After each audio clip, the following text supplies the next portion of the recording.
Fala pessoal, tudo bem? Bem-vindos ao nosso podcast chamado Elo Consciente. E meu nome é Frederico, hoje eu estou aqui com a Isabela para a gente apresentar para vocês um espaço onde a gente traz uma pessoa para entrevistar e a gente conversa sobre a jornada de vida dela e os pontos onde ela encontrou o autodesenvolvimento, o autoconhecimento. Então, como é que vai ser hoje, Isabela? Conta pra gente. Hoje a gente tá com um cara ferrado de bom aqui. Ele é muito legal, muito descolado, tem uma história de vida com uma transformação, uma virada de chave muito grande, junto com a Denise também, que é psicóloga, mãe do Frederico, que vai estar nos auxiliando com algumas perguntas mais profundas aqui no podcast. E, gente, hoje vai ser um episódio muito bacana, né, Lucas? É uma honra receber vocês aqui. E aí, dá um oi pro pessoal aí. Bom, pessoal, eu sou o Lucas Brigato. Eu sou aqui de Presidente Prudente. Na verdade, sou de Álvares Machado, né? E o Fred fez esse convite para a gente bater esse papo hoje aqui. Legal, dá um oi pro pessoal também aí, Dedê. Olá pessoal, tudo bom? Vamos lá em mais uma experiência, mais um encontro de Um autoconhecimento. bate-papo informal pra gente saber um pouco dessa história maravilhosa. Esse empresário de respeito Nossa. chamado Lucas Brigato. E aí?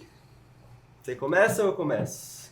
Bom, Lucas, a gente quer saber onde tudo iniciou, então a gente vai fazer uma jornada da sua vida para entender como que funciona os seus princípios, aonde começou a ser moldado, toda a sua trajetória. E aí, me conta um pouco como foi a sua infância, como foi o seu desenvolvimento, né? Até aqui, o que você traz dessa bagagem aí? Ixi, a história é longa, hein? Bom, a minha infância... Vamos começar... Bom, eu fui criado numa família bem simples, né? A gente eu fui criado na Zona Leste de Presidente Prudente. Quem conhece Jardim Brasília, Planaltina, Planalto, naquela região ali. E a gente sempre cresceu... Eu fui sempre, na minha época, a gente ainda brincava na rua, né? Tinha esse... Época boa, né? Então, assim, eu curti bastante a minha infância, tá? A gente era uma família bem simples, né? Humilde, não tinha riquezas, nada. Porém, eu sofria, Lucas Brigato, eu tinha um pouco de olhar para outras pessoas e querer aquilo que eles tinham e que eu não tinha. Tinha ambição, né, Lucas? Mas no fundo era uma inveja porque os meus pais não podiam me dar o que as outras crianças tinham, né? Não só ali no ambiente nosso, mas por fora, né?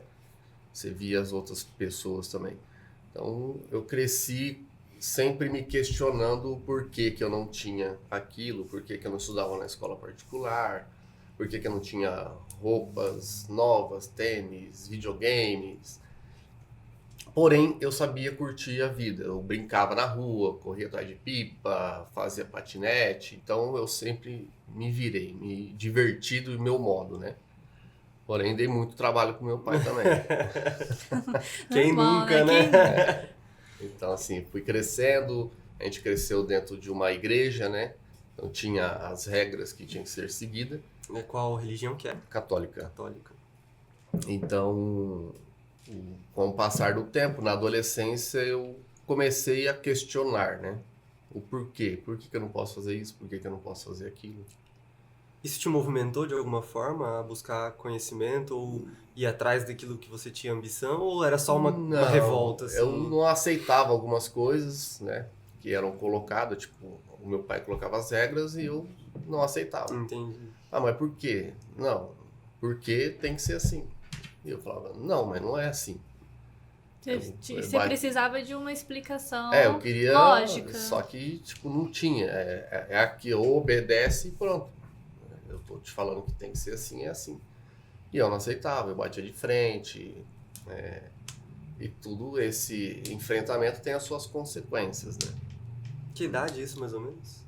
Há uns 12, 13 anos, Você já 14 tinha anos. pensamento crítico essa época, assim. Então, assim, eu batia muito de frente com meu pai. Eu não entendia, né, o porquê que ele fazia aquilo. Eu não aceitava. não aceitava o fato de ser pobre, não aceitava o fato do meu pai ser do jeito que era, ser violento. Só que, tipo, é lógico, né? Você tem uma cabeça ali travada na sua adolescência, né? Infantil. Infantil. Você vai depois, lá na frente, que você vai entender o porquê que ele fazia aquilo, né? Compreender, né? Compreender, né? Então você fala, pô... Aí você começa a falar, puta, o que eu fiz? Por que eu bate de frente, assim? Todos nós passamos. E hoje, às vezes, você até faz alguma coisa parecida ou igual, que você fala, agora eu entendo você. Não, aí você fica, né? Tipo assim, então eu cheguei ao ponto de que eu andava com todos os, vamos dizer assim, as escuridões da vida, né? Me influenciei com muita coisa errada, fiz coisas assim que, no fundo, prejudicou um pouco a minha família, né? A questão dos meus pais, meus irmãos, minha mãe, tudo. Entra o sofrimento ali, né? E na minha cabeça eu tava eu falava, eu vou fazer, pronto, é isso que eu quero e acabou. Isso que eu ia perguntar, na época que você fazia o que você fazia que hoje você considera como algo, né, obscuro, na época você tinha consciência disso ou era só assim, tô fazendo porque eu acho que é certo? Eu fazia porque, assim, na verdade, eu no fundo acho que eu queria atingir o meu pai, sabe? Entendi, uma forma de chamar atenção. Chamar atenção, tudo. Você compreende isso hoje, né? Compreendo isso hoje. Na época, eu fazia, na minha cabeça, não, eu quero fazer, eu quero andar com pessoas erradas, eu quero usar droga, eu quero fugir de casa, dormir, ficar uma semana fora, enfrentando meu pai. Então, assim, a vida em determinada época da minha adolescência, o ambiente dentro de casa era um caos. Nossa, era... E você tinha irmãos? Você tinha Tenho 3 irmãos. 3 irmãos. E era caótico assim também ou com eles você se dava bem? Tinha as brigas de irmãos, tudo, mas assim, não tinha... Com os meus irmãos não tinha nada de... Brigava entre coisas de Bobeira irmãos, ali, né? de adolescente ali. Ô Lucas, essa fase da sua vida, com essas experiências, você trazia o caos ou você foi mais um? Eu trazia o caos. A gente do carro. Né? Porque você falou aí de um pai, acho que um pouco rígido, né? Severo. Mas o ambiente não era... Não, meu pai não chegava em casa à toa e me batia. Entendeu? Nunca, você... ele nunca. Mas as regras dele te faziam porque assim, ele tipo falava, ó, você vai sair, você tem que chegar a tal hora em casa. Eu falava, mas por que eu tenho que chegar, tipo, 11 horas em casa? Se a festa vai começar às 9. Eu falava, não interessa, tem que chegar às 11 horas. Aí ele falava pro meu irmão ir junto. Aí dava 11 horas, meu irmão falava, vamos embora. Eu falava, pode ir que eu não vou. Se chegar em casa o pai vai te bater. Eu falava, tá bom, eu apanho, mas eu vou ficar mais tarde. Sabia que ia ter consequência, mas você ia lá e fazia o que você queria. Apanha lá, dorme e passa. Legal, isso aí mostra uma personalidade forte também. Então assim, aí, só que nisso gera o caos, aí toda a questão dentro de casa, tudo, né?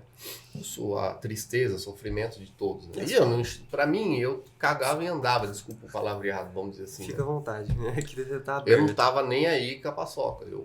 Era meio que querer atingir o meu pai, provocar ele, sabe? Que eu não aceitava as coisas e eu... E no meio disso, sua mãe? Tinha diálogo, era mais saudável ou também tinha assim, esse embate? Não, com a minha mãe não tinha embate. Ela só entrava no meio pra apaziguar as coisas. Calma, gente, calma. Mas não era tão simples assim, não. Entendi. Mas assim, a minha mãe também, ela sempre corrigiu. A gente não severamente, assim, né? Mas a minha mãe não aceitava falar palavrão. E eu tenho essa dificuldade até hoje, que eu falo muito palavrão. Também solto um sem querer às vezes. Minha mãe também tinha as rédeas dela, né? Mas assim, é que eu enfrentava mais o meu pai, né? Então a sua mãe estava em harmonia com seu pai, sobre as Sim, regras, sim. sobre os limites. Sim. Ela Só não... que ela era mais branda para se Exatamente. posicionar. Ela não fazia o que ele... Tipo, se ele determinou uma coisa, ela ia fazer o contrário. Não, ela sempre estava em comunhão com ele. Entendi. E depois dessa parte caótica da sua adolescência, você estudou, fez alguma faculdade? Eu estava no ensino médio, aí eu fui embora da cidade. Foi embora de Prudente, né? Eu fui morar no Paraná. E quando eu fui embora, aí foi quando a minha ficha começou a cair. Por que você foi embora? Em que contexto? Porque eu me envolvi com coisas erradas e tive que ir embora. Foi uma fuga, então. É, uma fuga. Uma fugida. É, que eu fui ameaçado, né? Tá. Não tive que correr daqui. E nessa que eu fui embora, aí eu fui sozinho, fiquei na casa de uns parentes meus lá no Paraná. E foi quando a minha ficha começou a cair. Aí lá eu não estudei. Eu até fui atrás de me matricular para voltar a estudar. Que lá eu ia começar o segundo colegial, né, na época. Aí eu não fiz, eu fiquei 1 ano sem estudar. Ah, você foi embora antes de terminar o ensino médio. É, ainda. aí eu fiquei um ano e pouco lá. E foi nessa que eu comecei a cair a ficha. Eu falei, cara, o que eu tô fazendo na minha vida? Falei, olha o que eu fiz com a minha vida. Porque aí a gente ficava, às vezes eu ligava pro meu pai, minha mãe, pra gente conversar, né? Era por telefone. Meu irmão, tudo. Aí você via, batia aquela saudade, você sentia, você começava a lembrar da sua casa, dos irmãos, né? Dos pais, tudo. Aí eu falei, o que eu tô fazendo? Aí começa a bater aquele arrependimento, né? Aí eu comecei a ter essa consciência de que eu teria que mudar a minha vida. Que eu tinha que escolher, né? Para que lado que Direcionar eu melhor. ficaria, né, na verdade.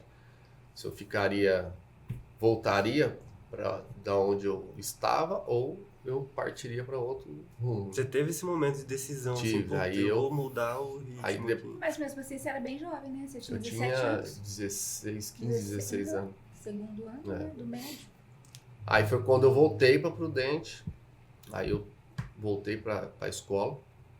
E na escola, nem a diretora queria eu lá na escola. O dia que ela me viu lá, quando eu voltei, na hora que ela me passou na hora do intervalo, ela me viu, na hora que voltou do intervalo, ela já me chamou na sala dela. Falou, ó, aqui você não fica. Caraca. Eu falei, não, eu fico. Mas agora é tudo diferente. Ela falou, vou te dar mais uma chance. Aí eu fiquei, terminei o colegial, ainda fui campeão interclasse ainda. Detalhes da história. Fui campeão E ela- Ou interclasse. seja, as potencialidades começaram a surgir. Até, eu lembro até hoje que ela veio me abraçar e falou, não acredito, não sei o que, tudo que... Porque desde da escola, do ensino, antes do ensino médio, até do fundamental até o médio, ela já me conhecia, né? A dona Joana Dark, Olha o nome da peça. diretora ferrenha. Então ela já me acompanhava o trajeto ali, então ela sabia que eu sempre dei trabalho, né? Aí eu falei pra ela, não, agora vai ser diferente. Aí quando eu saí, foi quando eu comecei a ir por outros caminhos, né? Aí nesse tempo eu tinha o pessoal da igreja que a gente já conhecia desde a infância, começamos a andar juntos. Eu conhecia já a minha esposa, né? Mas você não tava com Não ela estava ainda. com ela, era só amigos. Então você mudou O ambiente, as pessoas. As pessoas. Você mudou o perfil perfil, das pessoas com completamente. quem você andava da sua idade. Sim. Isso é Completamente. interessante pontuar, né? Porque é, escolher as pessoas que estão ao seu redor é algo muito importante, né? Afastamento da família, né? Proporcionando a percepção do valor dela. O retorno com novas ideias, escolhas de novas pessoas e de novos comportamentos. E você respeitou mais as regras do seu Ah, pai? não, aí eu lembro até hoje, quando eu voltei, eu cheguei no meu pai e falei, ó, vamos sentar aqui e já deixar bem claro. Eu falei, ó, eu fumo, porque tudo que eu fazia era escondido dele. Eu furei a orelha, era escondido, eu tirava o brinco antes de chegar em casa, só que um dia ele viu. Eu falei, ó, eu fumo, eu não quero mais ter que bater na porta para você abrir para quando eu voltar de casa e tal. A gente sentou, conversou, colocou as regras. Então tinha um diálogo, tipo assim, ele falou, você sabe a consequência, não, eu sei a consequência de fumar, eu sei a consequência de beber, sei de tudo isso. Ele falou, tudo bem, desde que você não extrapole, né? Não faça o que você... Eu falei, não, tá tranquilo. Aí mudou a questão de respeito de tudo. A dinâmica, né? Porque a gente começou a ter um diálogo de ele me escutar e eu escutar ele, né? Ele entender o meu lado também.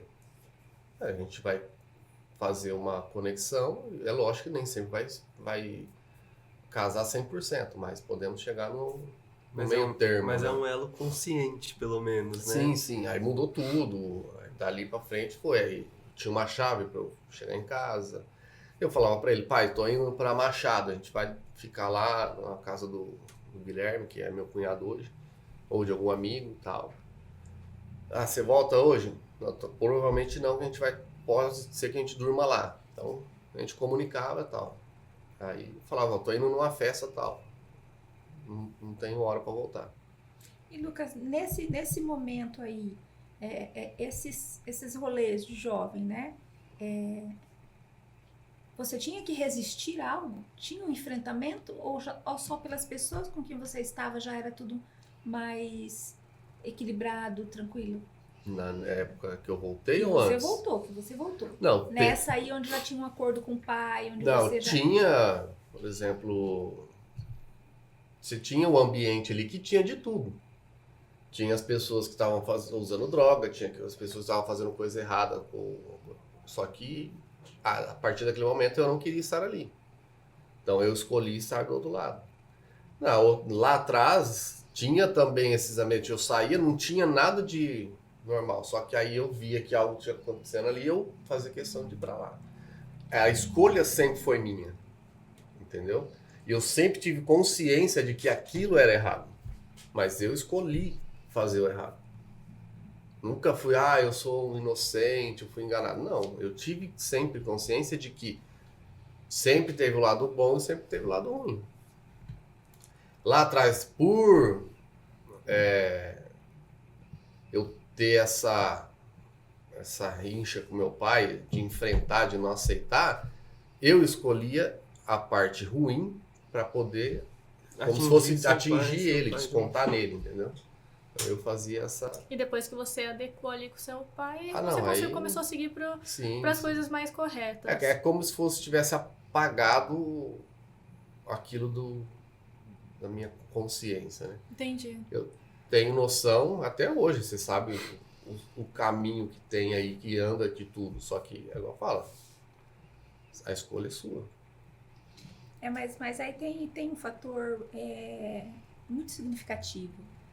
A adolescência é uma fase de desenvolvimento humano caracterizada por enfrentamento e rebeldia.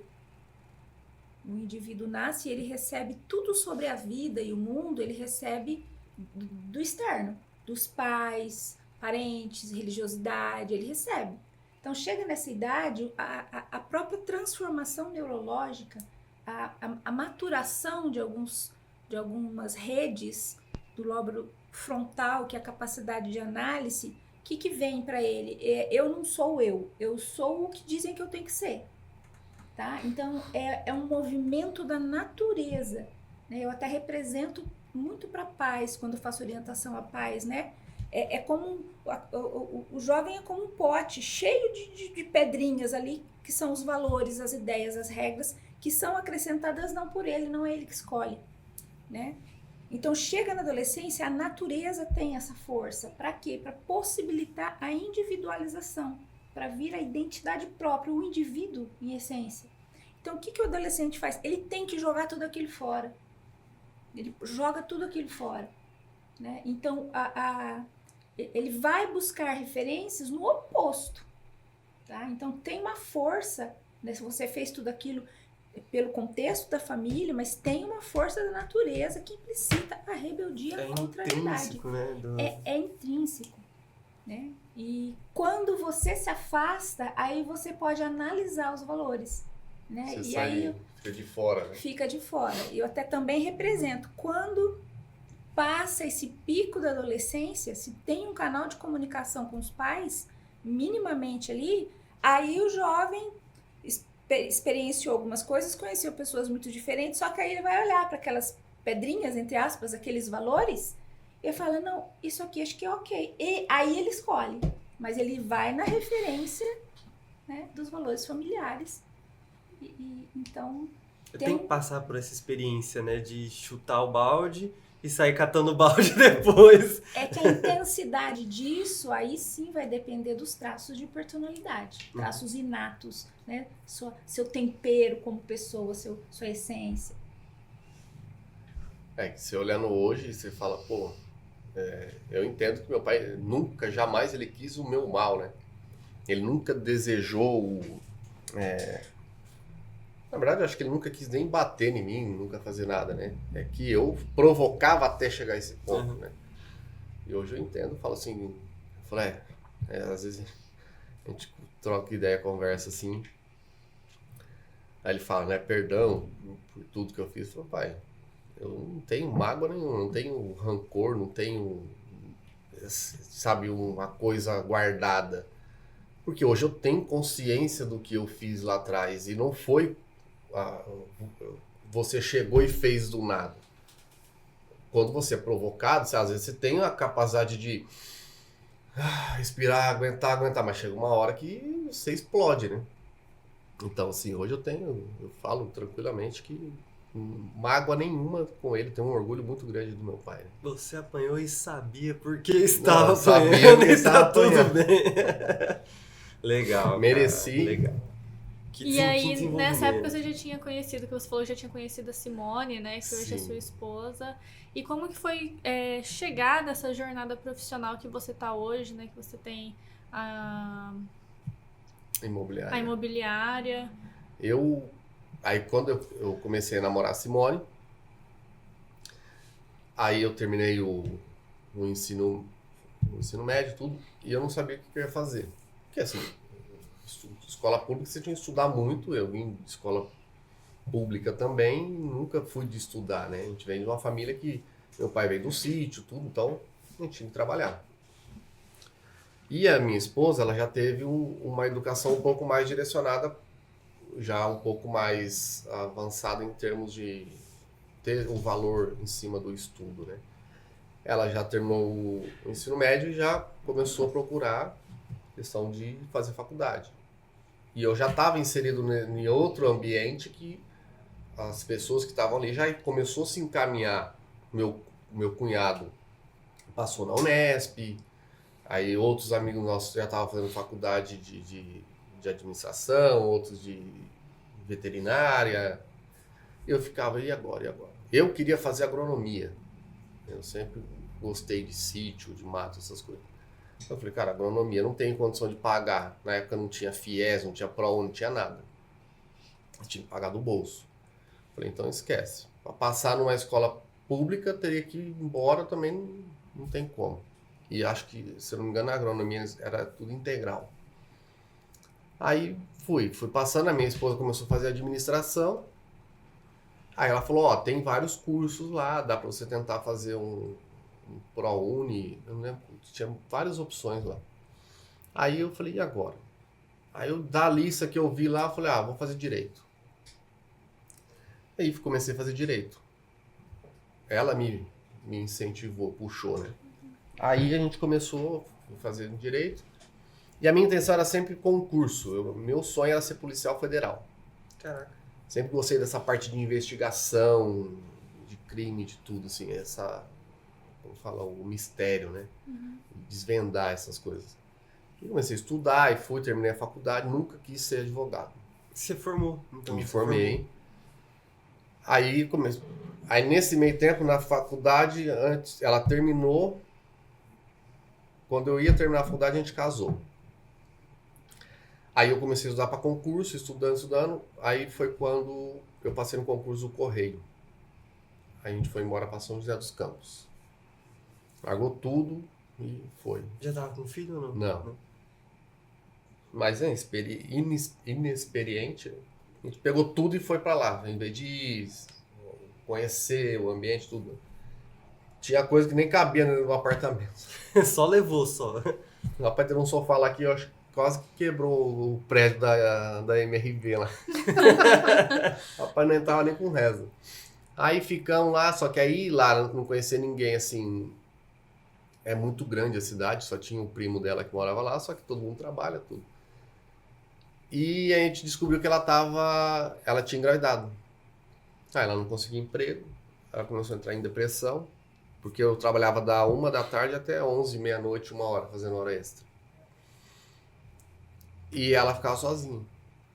Aí ela veio pra mãe dela, eu fiquei tentando a transferência, então eu vinha pra cá, ela ia pra lá, nesse meio tempo que ela tava grávida. Quando a minha filha nasceu, eu voltando pra São José dos Campos, o meu carro rodou na pista, bati lá, deu PT no carro. Aí eu falei, não, chega. Aí pedi as contas e vim embora. Ela, mas você é concursado? Eu falei, cara, tô Não nem vale aí. a pena, né? Aí vim pra cá, vim embora, ficamos na casa da minha sogra, até achar alguma coisa, e fui entregar currículo na cidade. Aí na época eu tinha um terreno para vender, fui numa imobiliária de um amigo meu, para assinar a autorização para ele vender o terreno, e deixei um currículo. Aí eles me chamaram para ser corretor. Eu nem sabia o que era ser corretor. E tudo começa no Tudo. mundo da Só imobiliária. que aí na hora que eles me falaram o que era o trabalho de um corretor, cara, eu saí de lá querendo bater em todo mundo. Ele falou, aqui você não tem ajuda de custo, você não tem registro em carteira, você não tem vale transporte, você tem que ter um carro, meu carro tinha dado PT, você tem que tirar o Cresce, e o Cresce na época era 800, pedi as contas, não tinha acerto, eu falei, Tinha que pagar para começar a trabalhar. eu falei, que bosta de emprego é esse? Você tinha na cabeça que você foi registrado, tinha registro, tinha salário fixo, todo. Eu falei, isso não é um emprego. Eu falei, o que eu vou fazer com esse negócio? Aí eu saí de lá, né? Aí minha esposa chega em casa, e aí? Toda feliz, né? Eu falei, você é doido. Aquilo ali não é um emprego, não, né? Eu falei, você é doido. Aí fiquei, eu comecei meio que ficar meio desgostoso da vida. Aí ela falou, vai lá, pelo menos você tá se movimentando, você tá ocupando a cabeça, de repente, dos currículos que você entregou, alguém te chama, você faz a entrevista e vai ver outras coisas, né? Até hoje ninguém me ligou dos currículos que eu entreguei. Até Não, hoje. Era pra Graças ser a mesmo. Deus. E olha que interessante, diante da sua angústia, né? Entre ficar na angústia, né? E vai lá ver o que vai acontecer lá, né? Você foi lá e ali você tá em contato com possibilidades do que Sim. ficar em casa, não, lá não serve, né? E começar. Aí eu comecei, aí meu concunhado e minha cunhada emprestou o carro deles, eles tinham 2, emprestou um pra mim pra trabalhar, enquanto não vinha o seguro do carro, né, pagar. Aí eu saí da imobiliária e fui trabalhar sozinho, depois de acho que 5 meses. O mercado imobiliário, puf, caiu. Aí minha filha recém-nascida, um caos, ninguém conheceu como corretor, 2015 isso. Comecei em 2014, 2015 o mercado desabou. Aí nós alugamos uma casinha lá em Machado, de madeira. Acho que pagava R$320 de aluguel. E vai. Aí um cunhado ajudava, a mãe ajudava, o pai ajudava, a sogra ajudava, irmãos da igreja ajudava. Um pagava aluguel, outro trazia a cesta básica, não sei o quê. E não vendia. Aí um falava, vai arrumar um emprego registrado. Eu falei, mas eu vou arrumar um emprego registrado, ganhar... Não vai mudar a minha vida. Você já tinha entrado em contato com as possibilidades dessa função? Nesses 4 meses que você ficou no imobiliário, você viu, então, o que poderia dar certo. Poderia dar certo, só que assim, é um caminho que demora um pouco, porque alguém tem que conhecer você como corretor. Primeiro você tem que ter um leque de captações de imóveis para oferecer para os clientes, né? Então, eu estava começando, eu tinha que correr atrás de tudo isso. E tudo isso é custos, tem que ficar rodando na cidade, gasta combustível, você tem que fazer placa, tem N fatores ali, não é simplesmente ir ali, oferecer um imóvel e vender, né? As pessoas olham a parte da comissão, vamos dizer assim. Eu vendi uma casa de 1 milhão, ganhei 50 mil. Não é tão simples assim. Se fosse tão simples, o mundo seria repleto de 100% de corretores. Tá quase. Aí foi um ano assim de porrada. Aí, 2016, a minha esposa engravidou da segunda filha. Aí a minha esposa fazia bolachinha de nata para vender. Que inclusive é muito gostosa. A gente pegava pão da minha sogra, pão do meu pai, e a gente ia nos João Domingos Neto, ia cobrar, tudo quanto é canto, batia em porta e vendendo. Aí você, meu pai amado, o que eu tô fazendo? Só que tem que pagar as contas. E eu era corretor, né? Parava os carros, descia, ela ia de um lado da rua e eu ia do outro. Aí vendia, pagava as contas e ia se virando. Aí entrava uma vendinha, tapava o buraco de trás. E foi, e a coisa foi fluindo. Aí começou a melhorar, começou a me conhecer um pouco mais, foi fluindo. Aí 2018, 17, se eu não me engano, eu chamei um dos meus cunhados para ser meu sócio. Ser meu sócio não, trabalhar comigo. Aí ele começou na parte do marketing, começou a gente entrar na rede social, aí foi melhorando a questão da imagem de tudo. Em 2019, a gente virou sócio e abriu a imobiliária com sede, né, com o escritório, lá em Machado.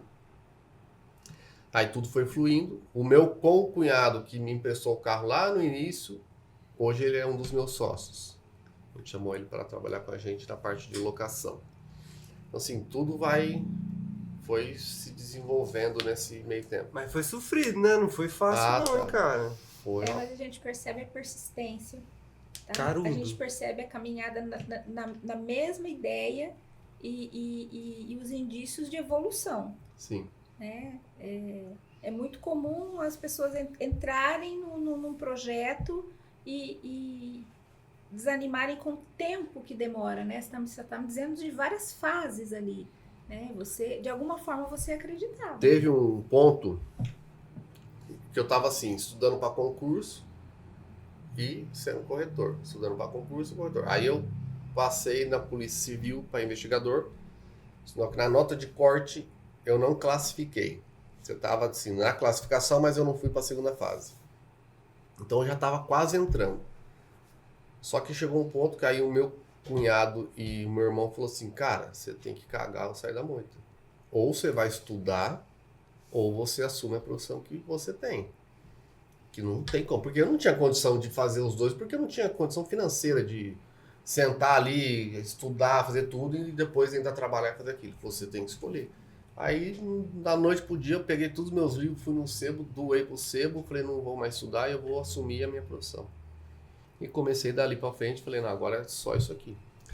O que eu acho legal trazer a atenção é que, assim, às vezes a gente olha para um adolescente, uma criança que é peituda, que bate de frente com o adulto e fala, nossa, essa criança aí vai dar trabalho quando crescer, tanana, já pré-estigmatizando uma ideia de uma criança que ela não respeita a regra, ela não faz nada que os outros pedem, enfim, né? Isso é uma personalidade que você tinha desde pequeno.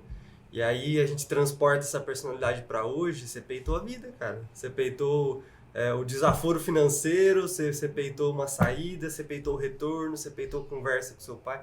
Então, assim, olha que interessante, né? Eu tô falando isso para que às vezes a gente não julgue uma criança ou um adolescente que está num período de revolta ali e fala, puta, essa pessoa tem potencial, persistente, né? Persistente na ideia. A mesma energia que tinha dentro de você, que gerou os enfrentamentos na adolescência, tá? É a mesma que você usou para dar conta da sua vida. A mesma. Tá? É a essência. É a essência. Tá? É o eu interior. Sim. Ali. É que adolescente, você não tem ainda capacidade plena cognitiva de avaliar toda a situação.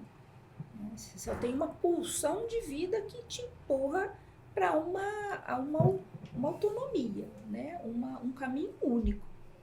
Essa mesma energia esteve presente aí em toda essa sua trajetória. Isso é algo que a gente fala no yoga que é imutável, né? Dentro de um ser, né? A essência, potencial de ação de alguém. Então, desde criancinha ele já tinha esse potencial de ação. Então, parabéns, cara. Esse enfrentamento profissional admirável, de verdade mesmo, admirável. Mas porrada vem, né? Lucas, e depois desse seu sucesso profissional, da sua estabilização, a gente sabe que você teve um suporte muito grande também de várias pessoas que entraram, que confiaram em você, né? Os imóveis foram... de certa forma foram com a sua cara, né, para confiar o imóvel para vender, outros que também confiaram para comprar. e as coisas foram fluindo e você se tornou o que é hoje. Em que momento que você começou a se questionar que, por exemplo, tá faltando algo, eu preciso encontrar algo mais, porque você já tinha um sucesso profissional, né? Em que momento você parou e começou a olhar pra si? Você lembra disso? Olha, aí entra outra questão, porque dentro da igreja, eu fui criado dentro da igreja. E eu também questionava muita coisa na igreja. Eu não aceitava Em muita todos os coisa. lugares. Todos os Eu falava lugares. assim, cara, mas eu não quero isso, não quero aquilo, não quero. E eu percebi o seguinte, ali dentro tem as regras, você tem que seguir as regras que é colocado ali dentro. Por mais que você vai questionar, fala, meu, então pra mim é o seguinte, não vai mudar.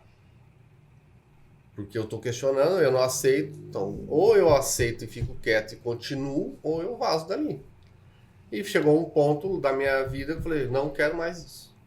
Aí eu comecei a pensar, eu estou vindo aqui de coração, eu estou recebendo o que está sendo passado para mim, eu estou aberto a receber ou eu estou me incomodado?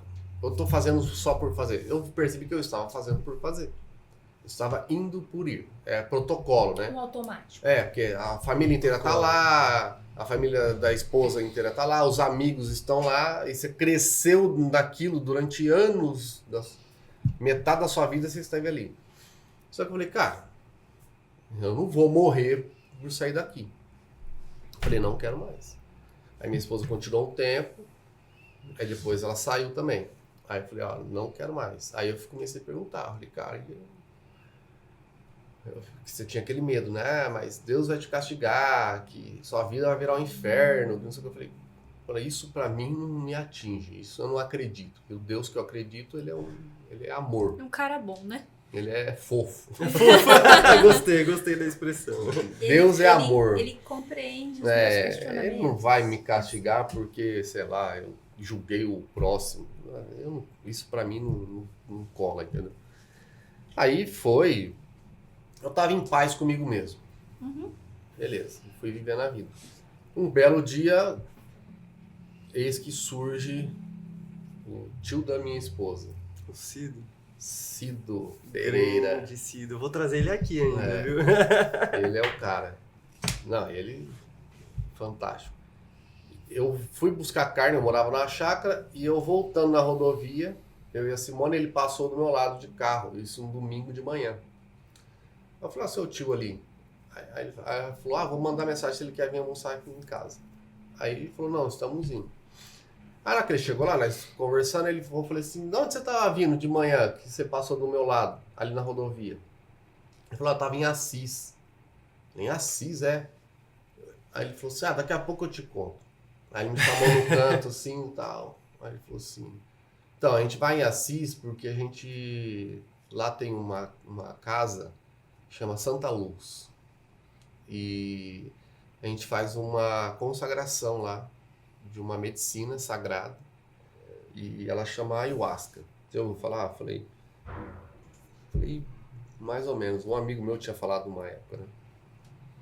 Aí ele começou a explicar, tal, e foi explicando tudo, e eu falei, cara, interessante. Assim, eu sou um cara eu sou muito intenso, e quando eu coloco uma coisa na cabeça, eu vou de cabeça, às vezes até depois você se frustra muito, né? Mas você agora falou, vai com calma.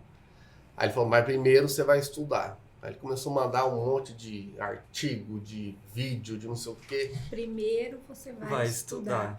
A orientação Cido, sábia não, do Orientação Cido. sábia, vai entender o que é O isso. tio né? Cido, ele é muito... Ele fala, lê isso aqui, estuda isso aqui. Aí eu comecei a ver. Aí ele sempre, e aí? Eu falei, cara, o problema, por mim, eu vou na semana que vem. Agora eu tenho a minha esposa. Nós tem aquela coisa da religião dentro de cima. E na cabeça dela aquilo era droga. Mesmo É fora uma da droga, religião. mas assim, de forma... Só que como se fosse a droga associada como se fosse Ilícita. ilícita. Aí eu sempre jogando um pouquinho, isso aqui que eu li e tal, interessante e tal. E fui colocando. A opinião dela era muito importante para você. Porque eu falei assim, não adianta eu ir lá, ligar, o foda-se e depois a gente ficar brigado, né? Aí foi. Aí passou um tempo, esqueci. Aí o tio Cildo, a gente se encontrou de novo, ele falou de novo. Eu falei, cara, aí beleza. E foi. E eu conversando com a Simone, ela falou, não, eu não quero que você vá, tal. Aí um belo dia eu tava em casa num domingo, eu falei assim, cara, eu preciso mudar, tem alguma coisa me incomodando, Tal. Aí chegou a segunda-feira e tinha um negócio dentro de mim e eu nem lembrava de ayahuasca, de nada. Isso aí pra mim tinha... Que negócio? Um negócio dentro de mim. Você consegue? Tinha uma angústia aqui, de uma coisa que eu falei assim, cara, você tem que... assim, você precisa mudar suas atitudes, você precisa mudar o seu pensamento, as coisas que você está fazendo, você tem que buscar alguma coisa. E eu não sabia, ficava aí na terça-feira de manhã, o tio Cildo manda mensagem. Lucas, lembrei de você, sábado estamos indo para Santa Luz e eu gostaria que você fosse com a gente.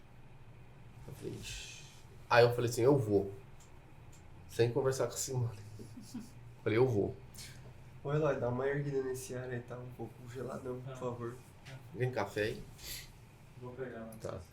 Aí eu falei, rapaz, aí na hora veio, tipo, sabe, deu um arrepio assim, eu falei, cara, eu vou. Aí eu já tava meio que na dieta ali, sossegado, que você faz uma preparação, né? Aí ele já passou a lista lá, ó, você não pode comer isso, você tem que evitar isso, você não pode beber, você tem que estar com energia no corpo, tá beleza. Aí eu fiz o Pix, paguei, aí chegou na quinta-feira, falei pra Simone, falei, ó, eu sei que você vai ficar chateada, mas eu senti que eu deveria ir e sábado eu vou pra Santa Luz com o seu tio, com a sua tia. Obrigado, Eloy. Obrigado. Aí, nossa, ela ficou tal. Eu falei, ó, queria que você não ficasse brava, mas é que eu quero entender, eu quero sentir, quero conhecer isso. Aí ela falou, não, tá bom. Não ficou 100% feliz, mas aí a gente foi pra Santa Luz, consagramos lá. Nossa, foi a coisa mais linda do mundo. Meu Deus. Cara... fantástico, o ambiente lá é maravilhoso, a Santa Luz tem O que você sentiu na sua primeira experiência? Eu tive até um parto lá, a natureza, assim, eu senti a vida, nossa, era só alegria. A mão balançava sem você fazer esforço, foi muito bonito, intenso. assim, via muitas coisas, você via imagem, assim, via meu pai. Eu via meu pai, era um só, o rosto, assim, invertia, né? Dava risada, chorava, se abraçava. Teve, assim, muitas coisas maravilhosas, assim, sabe? Aí, nossa, Aí eu falei assim, eu preciso ainda continuar nesse processo. Só que aí depois as outras foi só porrada. Um chicote estralando. E aí que você sentiu mais a transformação depois. Essa primeira foi mais uma iluminação, uma sensação de bem-estar. Nossa, era só E depois flores. você teve outras experiências. Aí eu continuei, só que aí o que acontece? Aí é onde você começa a entender, o que eu vejo, a gente sabe, né? É uma terapia individual com você mesmo. Sim. E eu via muitas coisas ruins mesmo, mas coisa pesada. Que eu falava, cara, só que aí depois, lá na frente, conforme você vai consagrando, você vai entendendo que tudo aquilo é o que estava dentro da sua cabeça, o que você recebeu desde quando você é criança. Aí você você para, você olha, a medicina te mostra, e quando você olha de verdade, você fala, meu, que idiota, eu tô sofrendo à toa. Aí você vai jogando de lado aquelas coisas, as crenças limitantes, de tudo. Aí você fala assim, nossa... Você pra fala, que isso, né? Não, e você fala, meu, sofrendo aqui, um medo, não sei o quê. Cara, isso aqui é o que foi colocado dentro da minha cabeça. Eu acreditei nisso e eu alimentei isso e prorroguei. E hoje, quando você consagra, meu, isso nem aparece mais, isso some, não tem, sabe assim, você tem um alívio na alma, sabe? Aí você fala assim, aí você vai entendendo conforme você vai, né, cada É uma consagração jornada que vai aprofundando, né? é uma coisa nova, né? Você vai trazendo, né, na sua vida. E dentro dessa busca que você teve antes de consagrar, você imaginou que seria assim? Você teve uma expectativa, superou a expectativa ou foi um pouco abaixo da expectativa? Não, quando eu fui a primeira vez, cara, eu nunca me senti tão tranquilo. Hoje, antes de eu consagrar, eu ainda às vezes eu sinto assim um medinho, uma ansiedade, alguma coisa. Quando eu fui a primeira vez, eu não senti nada. Eu não fiquei pensando como que poderia ser, como seria. Eu tentei evitar pensar. Eu Expectativa. tentei só assim, ó, deixa aí e deixa fluir. Receba o que tem que receber. Sim. E foi muito tranquilo. Aí as outras vezes, depois você já fica um pouco mais tenso, alguma coisa assim. Mas depois que você entra na força, aí só deixa. Teve uma vez que eu tentei confrontar, né? Questionar uma coisa. Você via assim, ela jogava para outro lugar. Aí eu voltava, ela jogava para outro lugar. Eu voltava, jogava para outro lugar. Eu falei, não vai ter como não. Eu vou ter que ir pra lá mesmo. Deixa ela fluir, porque não é eu que mando, não. Só para explicar pro pessoal de casa, né? Quando a gente consagra a medicina da ayahuasca, é comum usar o termo que a gente entrou na força.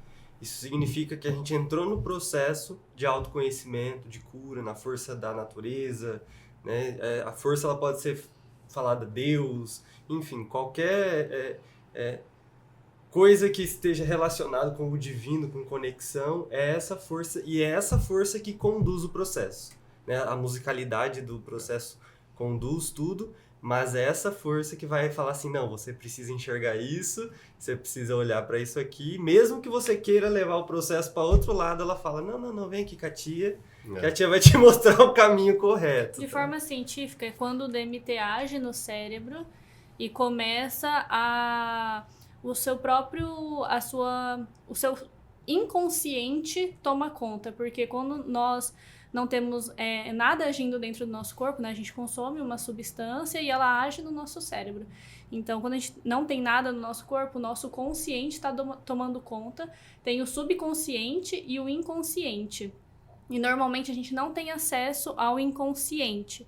E quando essa força que eles estão falando entra à tona, é quando o subconsciente para de mascarar o inconsciente. Então ele não consegue controlar porque ele está tendo acesso ao inconsciente dele, ao que traz à tona no dia a dia os medos, a ansiedade, que a pessoa às vezes fala, nossa, eu não sei por que eu estou sentindo isso. Então, quando você consome a substância, o subconsciente fica meio desativado para você ter acesso ao inconsciente. Então, é por isso que ele não conseguia controlar, tá? Que era o inconsciente vindo à tona e mostrando o que ele precisava ver. O consciente acessa o inconsciente. Eles interagem. Interagem quando... Você se manteve consciente. Sim. Você abre o olho, você volta, você vê tudo normal aqui. Né? Então, A primeira vez quando eu cheguei, eu levantei, eu fui... Então isso que é a força, só pra ficar assim, claro. Eu olhava assim, aí você fica... Tudo, sensível. A visão, a audição, nosso cheiro. Você olhava as plantas, parecia que ela tava nascendo, assim, você fala, tá. Eu bati o tambor, assim, você vê a propagação do som, assim, ó. O negócio é muito, muito massa. E é importante dizer que o que tem nesse inconsciente, né? A memória implícita, que é uma parte da cognição que você não tem acesso com facilidade e não tem no dia a dia, né? Mas são registros de experiências de vida. É a sua verdade, guardada de forma pura Sim. no seu cérebro. É memórias, né? Eu quero deixar bem claro isso. São memórias. Então, ali no inconsciente vai estar as memórias, o que precisa acessar e que normalmente o seu subconsciente te impede de chegar lá. Então, quando o subconsciente ele fica desativado por conta da medicina da ayahuasca, né? Por conta da substância que tem ali, você consegue acessar o que precisa ser visto. Eu acredito que é por isso que traz tanta transformação, sem contar também a questão espiritual envolvida, porque tem uma ritualística, então tem uma questão espiritual envolvida também. Ciência e espiritualidade uma no ciência mesmo e espiritualidade lugar, no né? mesmo lugar. Então, só para fazer esse elo, assim, pra gente entender o que tá acontecendo, o que tá sendo conversado, porque... É interessante que você relatou um ponto que a gente está falando dessa imersão para dentro, né? Do acesso ao inconsciente, ao que tem dentro do seu ser profundo, né? Os seus registros, os seus mecanismos, os seus comportamentos. Por isso que a gente não consegue olhar para outro lado que não seja a nossa própria verdade dentro de nós e aonde precisa acontecer a transformação. Mas para fora, a verdade também se expõe, né? Como olhar para o tambor e ver que ele não é só um tambor, ele é um instrumento que emite uma frequência. É olhar para a planta e ver que ela não é só uma folha, que ela é um ser vivo. Então esse acesso ao inconsciente também acontece ao inconsciente daquilo que é invisível para fora. Então a gente tem uma conexão profunda por estar expandido e com os sentidos mais aguçados. Só para relatar que isso acontece para dentro e acontece para fora também. Continuando a nossa entrevista, né? Demos uma pausa informativa. Você teve o seu mergulho interior. Como que você conseguiu trazer isso para sua vida prática? O que mudou no Lucas depois dessa imersão, dessas experiências que você teve? Foi já de cara? Foi na primeira experiência? Ou demorou um tempo, assim? Porque eu sei que depois que a gente é adulto é difícil mudar, né? É difícil aceitar, é até difícil aceitar a informação concebida ali naquele momento. Olha, é igual eu tava falando, eu tenho esse problema da intensidade, né? Quando eu coloco uma coisa na cabeça, eu quero e eu faço. E eu tenho esse problema que eu quero mudar rápido. E não dá para fazer isso. Então você recebia muita coisa ali dentro da medicina. Você fala, cara, e eu tenho esse combate até hoje. Eu falo, eu preciso mudar, eu preciso não sei o que. Você acorda com aquele... agora vou virar o Superman. Aí, no outro dia você já... quebra. Uhum. Então, eu comecei a receber as coisas, eu fui vendo que tinha que deixar fluir. Eu tentava mudar, eu não conseguia. Que a prática é o mais difícil, só que a prática tem que virar hábito para depois você continuar. Eu bebia muito mesmo. Fumava, tudo.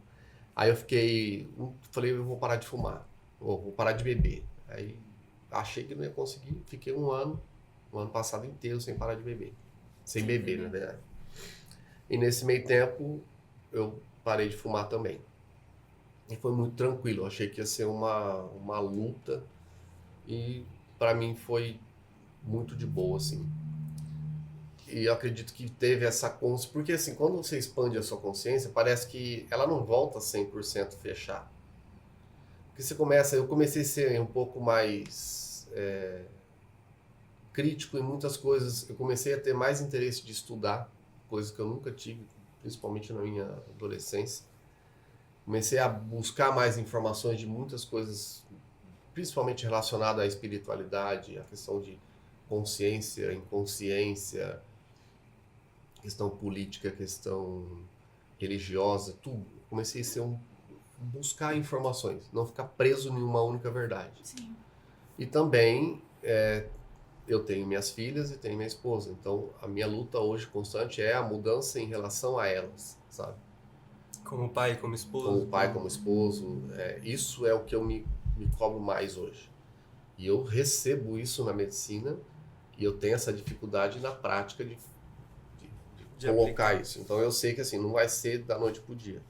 Eu tenho que focar e ir de pouquinho até eu conseguir chegar naquilo. Mas assim, a medicina me ajudou em muita coisa em relação a olhar para a vida. Meu, teve uma vez que eu consagrei com o Fred. Eu tava no sítio. Esse dia Cara, foi maravilhoso. eu tava numa luta ali, uma luta, e eu não conseguia sair daquilo. E eu falei, meu, que negócio é esse? Aí eu fui no banheiro, voltei. E já era hora de tomar a segunda dose, né? Que a gente tem no ritual, no procedimento lá. Aí a Rosa veio oferecer, eu falei, não, segura aí que eu tenho que resolver um problema.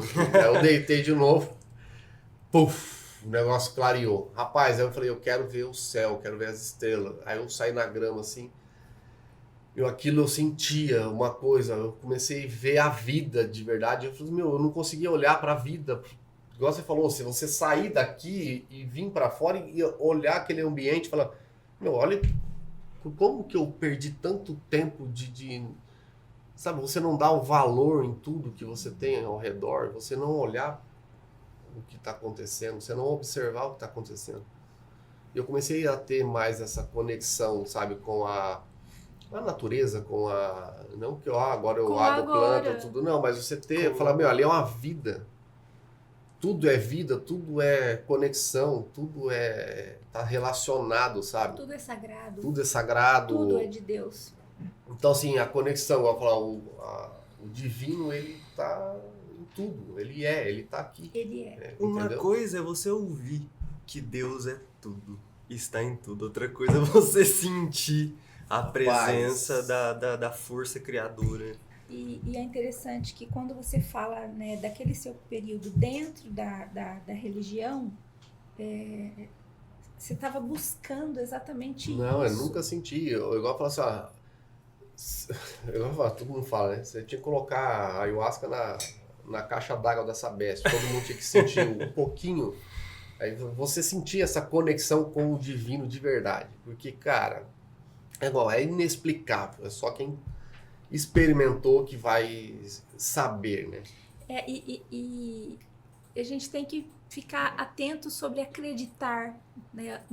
Não é sobre acreditar, é sobre experienciar. Experienciar, sentir. Né? Exatamente. Sentir a experiência. É igual teve vez de você, você sente assim uma energia subindo, uma presença, você olhar pro céu no momento que você tá assim, você, arrepia do pé à cabeça, assim, e você sente que tá tendo aquela energia, uma conexão com tudo que tem ao redor, tudo que tá conectado com as pessoas, com o ambiente, com tudo, com o céu, com as estrelas, com a lua, com a natureza, tudo ali ele parece que ele junta e se torna um só, né? A gente fala, você com Deus. Esse é o conceito primordial do yoga, né? A união de tudo em um só. Um só. E eu já senti várias vezes isso, é maravilhoso. É igual eu falo, no começo eu queria que todo mundo experimentasse, você fica aquela coisa. Porque quando você vive algo extremamente bom pra você, você quer que as pessoas ao seu redor tenham aquela mesma experiência boa, que vivencie aquilo que foi bom pra você também. Você quer trazer pros próximos, quando você é uma pessoa boa, principalmente, né? Você quer que todo mundo tenha aquela experiência pra também mudar a vida delas, né? E foi realmente algo transformador pra você, né, Lucas? Nossa, No modelo no trabalho clínico, na minha profissão, que é a abordagem cognitivo-comportamental, é o indivíduo aprender a perceber como que ele interpreta a si mesmo, a vida, o mundo. E essa interpretação é passível de mudança. Né? Por quê? Porque a gente usa sempre os mesmos ciclos de pensamento, sempre as mesmas redes neuronais para compreender e pensar sobre a vida. Então, num trabalho de autoconhecimento, né, na parte da psicologia, é aprender a transcender. O que é transcender? É você sair de fora desse ciclo de ideias e pensamentos, né, sair... olhar de fora, né, para você compreender que tem outras possibilidades, né? É diferente daquilo que você costuma, né, girar, interpretar e pensar da mesma forma. E então essa química, ela promove essa experiência, né, de forma muito potente, né, da transcendência, de você perceber, né, muito além do que as mesmas repetições de ideias, de interpretação. Então, você tem ideia de querer avançar, mudar, evoluir em algum sentido e não consegue. Igual o que eu vejo, eu falo assim, eu não queria olhar por cima do muro e ver o que estava acontecendo ali atrás. Eu estava só naquele caminho e só existia isso aqui, esse é o único caminho e essa é a única verdade, não tem mais nada. Eu falei, mas não é possível, cara. Eu sinto que Fala, tem mais. Não dá. Aí na hora que você dá aquela olhada, fala, pô, mas o que está acontecendo aqui? Você olha para o outro, o que está acontecendo aqui? Eu quero entender. E eu vejo que a medicina, ela te joga para todo lado. E você tem que olhar e começar a entender, compreender. Aí é lógico, você vai falar, pô, isso aqui para mim vai ser bom, eu tenho que buscar isso. Lógico que eu não tenho que convencer ninguém a fazer o que eu estou fazendo. Esse é um ponto importante, né? Porque no seu relato, no meu, no seu, ficar muito claro o contexto que acontece. Você entrar em contato, né? Você descobrir que isso existe, o que significa, né? Para que serve, né? Então, é o contexto, né? Você relatou boa parte do nosso momento aqui, a sua história, a sua trajetória, né? Para ficar bem claro, isso não é recreativo, Sim. isso não é brincadeira. Não chega do nada, tipo, Não vou chega lá do tomar um nada. chá aleatório. Tá? Não é simplesmente alguém dizer que você deve, que você poderia, né? O caminho e o processo que cada indivíduo, de alguma forma, sabe que isso existe e se aquilo faz sentido ou não para ele. Existem vários caminhos, né, para se chegar ao divino, à transformação Sim, pessoal. Eu acho que quem busca o que você está buscando entra dentro dessa linha, mas tem gente que encontra o que você encontrou em outros polos também. Não sei se dentro da mesma potência, assim. Não, acredito que é bem mas, chegar nessa potência mas aí. talvez os caminhos vão se cruzando em algum momento ali. E se você comparar o Lucas de antes da sua experiência com o Lucas de agora, qual foi a maior transformação assim que você vê, Lucas? Acho que o crescimento, eu ainda estou buscando a responsabilidade. Eu vejo o seguinte, até depois de casar tudo, tinha muito, antes da ayahuasca, eu tinha uma fuga de querer estar em casa. Eu ficava bebendo nos botecos, ia jogar futevôlei, eu corria Da da casa responsabilidade ali, da casa. do ambiente, de tudo. E eu fugia com a bebida, o cigarro, ia jogar poker, chegava tarde, ia pros happy hour, tudo. E pra mim aquilo era normal. Só que depois, igual fala, quando você abre a consciência, você começa a entender, fala, o que eu tô fazendo? Aí vem igual eu tive lá atrás. Não é certo isso. Até um dia minha esposa falou assim, você lembra que, olha isso aqui, uma foto, olha o que você fazia, isso. E aí eu falo assim, rapaz, eu não acredito que eu fazia um negócio desse. E às vezes na medicina começa a buscar tudo que você passou, aí você olha e fala, cara, eu não acredito que eu vivi num ambiente assim, que eu fiz isso, que eu fazia aquilo. Eu falo, cara, e assim, é transformador, eu vejo. Na minha cabeça eu vejo que eu ainda não mudei muita coisa. Mas é igual falar, pra quem tá de fora, que me conheceu, quem me conhece, quem está no meu Você mudou bastante. convívio, sabe, porque assim, é igual falar, você quer ver se você engordou ou não, só tirar uma foto. Aí você olha a foto e fala, engordei. Porque você olhando no espelho, você tá no dia a dia, você não tem noção. Enquanto você tira uma foto, você olha e você fala, eita, você tá olhando de fora, né? Então eu tenho essa cobrança comigo, é lógico, eu tenho que mudar muita coisa e vou mudar, com certeza vou mudar. E o que mais mudou, e o que então? mais mudou, eu foi vejo que foi a questão do crescimento, de ter essa consciência de que eu não sou perfeito e de criar responsabilidade com o tempo, sabe? De amadurecimento. Eu vejo que agora eu tô vivendo num momento, é uma outra virada de chave, sabe? De vida. Uhum. Eu vivi até os 40 anos, beleza. Só que daqui pra frente eu tô percebendo que agora eu vou me tornar um homem de verdade, sabe? Entendi. Vou me tornar um esposo de verdade. Vou me tornar um pai de verdade. Vou me tornar um empresário de verdade, sabe? De trazer isso de forma assim, com mais responsabilidade. Agora acabou as brincadeiras, sabe? Você pode ter, mas assim, não é mais molecada. Molecagem. E, Lucas, o que é um pai de verdade? Porque você é pai, esposo, Sim. empresário há muito tempo, né? O que é um pai de verdade, um esposo de verdade? É lógico que isso é muito relativo, né? Isso vai de pessoa. Mas o que eu vejo, assim, é eu estar mais presente na vida das minhas filhas, conversar mais com elas, sabe?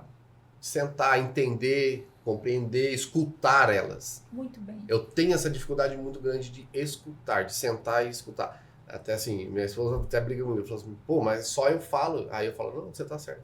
Eu fico quieto. Quando eu bebia, quando eu bebo, você chega num ponto, a gente tem isso na minha família, fala que é os brigatos de ser. A essência dos brigatos. Você só vai conhecer, é quando a gente tá chapado, aí todo mundo fala, chora, você solta pra fora todo o seu sentimento, você abraça, você pede perdão, você fala que ama, tudo. Quando você tá ação, todo mundo parece com uma televisão parada. Não tem essa conversação. Então a gente tem, aí a gente fala. Então, eu sinto que para eu ser o pai que eu quero me tornar, eu tenho que estar mais presente e saber ouvir, entender e depois colocar o que eu sinto, né? Assim também como um bom marido, né? Não é só a minha esposa que vai falar, que ela vai... até ela falou, você quer que eu te cobre? Eu falei, eu quero. Eu quero que você fale pra mim alguma coisa, tipo, você me ajuda a lavar louça?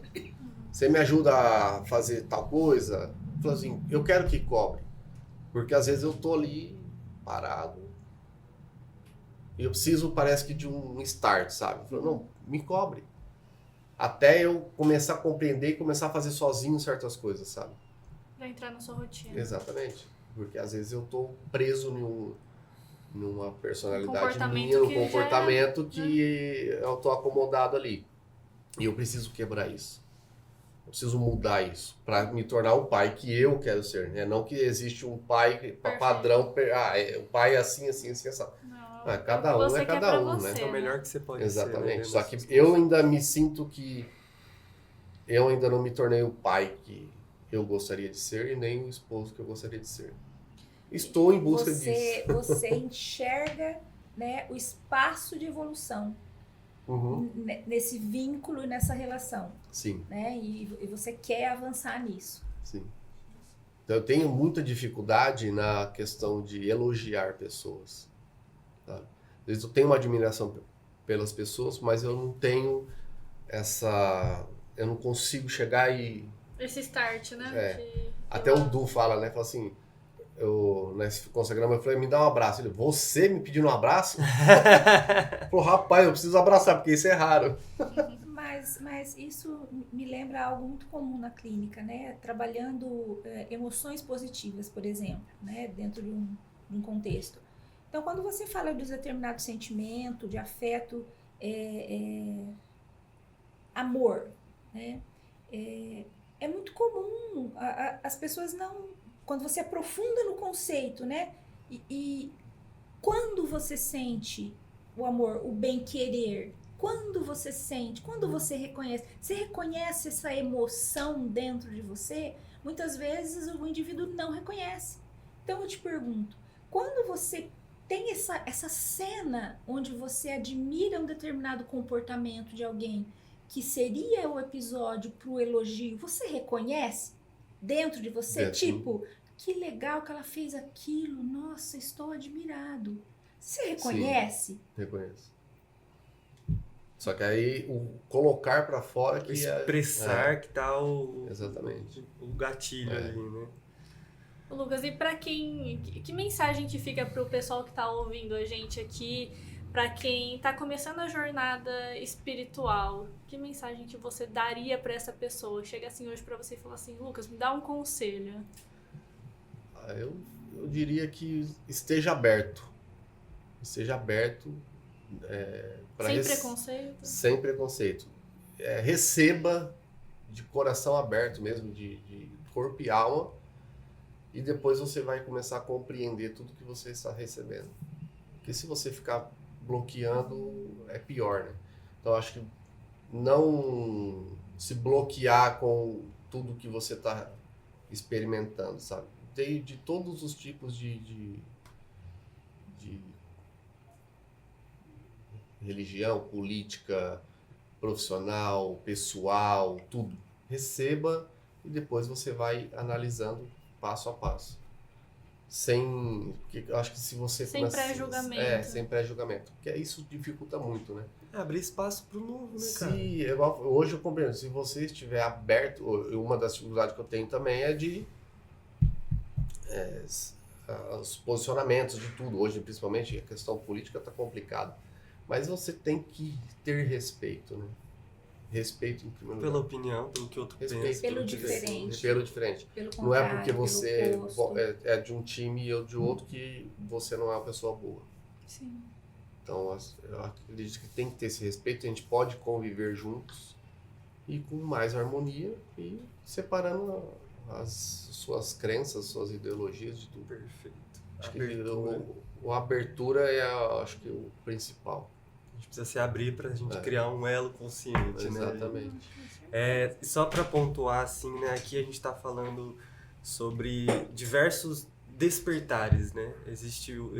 Teve o despertar da sua adolescência, o despertar da sua maturidade adulta, religiosa, e a ayahuasca é mais um despertar, não é o único despertar e nem o único ponto a ser trabalhado, porque a gente desperta não só para ficar desperto, a gente desperta para maturar e germinar e se tornar algo grandioso a partir daquele despertar. Se a gente ficar só no despertar, a gente para ali e o processo não continua. Tem que ter a integração com a realidade, né? É. Tem que ter um movimento, tem que ter a ação de querer trazer a experiência para o mundo real e moldar sua nova perspectiva, sua nova característica. Igual você decidiu, não, eu quero ser esse pai aqui, esse esposo. Então você decidiu mudar. E aí, aos poucos, é igual você falou, né? Da noite pro dia que acontece, aos poucos, ir mudando de fato, né? E essa é a dificuldade maior que eu vejo. Essa é a maior Porque quando dificuldade. você está Na imersão. na imersão na força que a gente fala, a minha vontade é não sair daquilo nunca mais na minha vida. Porque aquilo é magnífico. Quando você volta para a vida normal, você fala, agora Agora pegou. O que eu vou fazer vamos agora? ver.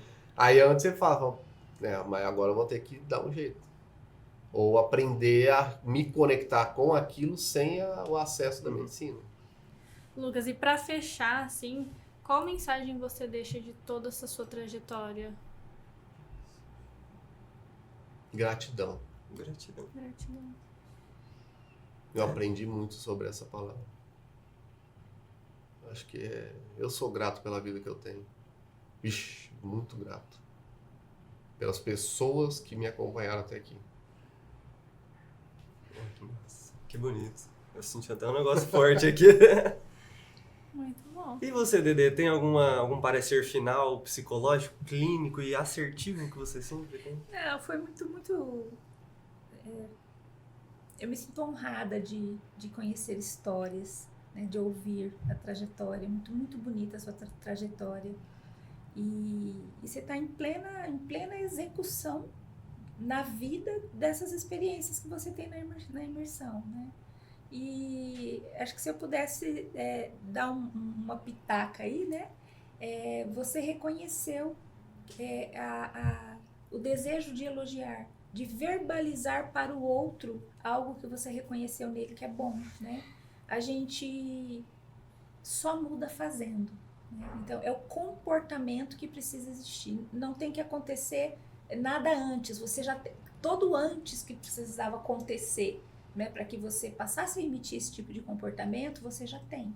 Então, é a execução, né? E tem o desconforto no início, né? Então, olha para esse desconforto. Por que o desconforto? Porque você sabe falar, você sabe escolher as palavras para dizer, puxa, você fez isso, achei tão bacana, muito legal. É simples, né? Mas muito bonita a sua história. Obrigado. Posso pontuar uma coisinha que, assim, a minha percepção da sua narrativa sempre me traz um pouco da filosofia do yoga, que você tem dificuldade de reconhecer e elogiar e falar, ou até pedir um abraço, né? E na sua narrativa, isso começa com você. Você falou que você quer se tornar um pai X, mas você não reconhece o pai que você já se tornou hoje, agora. Então, acho que talvez o primeiro passo antes de falar para alguém, a um elogio, talvez elogiar você mesmo pelo seu processo, pela sua jornada, pelos seus enfrentamentos.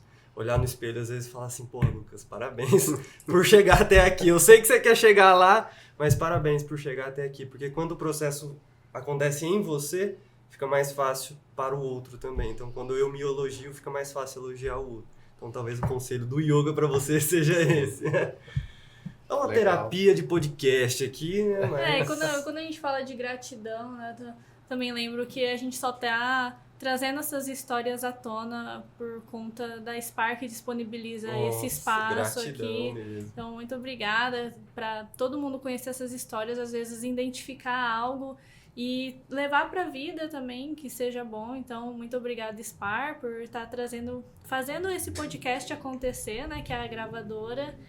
E para fechar aqui, eu agradeço a sua presença, Lucas, por ter vindo, ter nos contado a sua história, tá se transformando. Eu acredito que você também pulveriza, né, isso a todos que você conhece, como aconteceu a sua vida. Agora vai ter muito mais pessoas vão ter acesso também à sua história.